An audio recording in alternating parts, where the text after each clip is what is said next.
Welcome to Sweet Life Beat Life. We hope this video helps. In this video, I will show how to replace thermostat on 2012 Dodge Avenger, full guide. First, disconnect the battery negative to prevent shorts.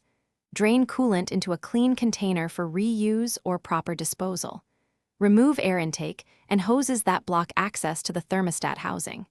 Keep parts organized and lay out fasteners in order so reassembly is smooth and efficient for any home mechanic.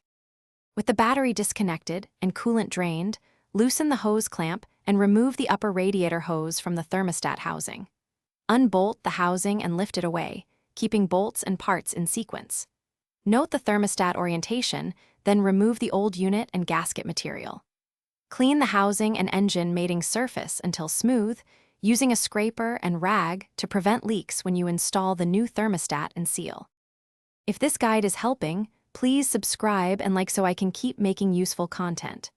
Quick recommendation: life's too short for a stinky car. Grab Little Tree's black ice to mask garage smells after working on coolant and hoses.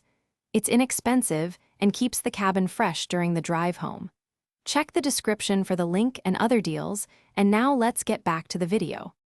Install the new thermostat with the spring or temperature sensor oriented exactly as the old one was.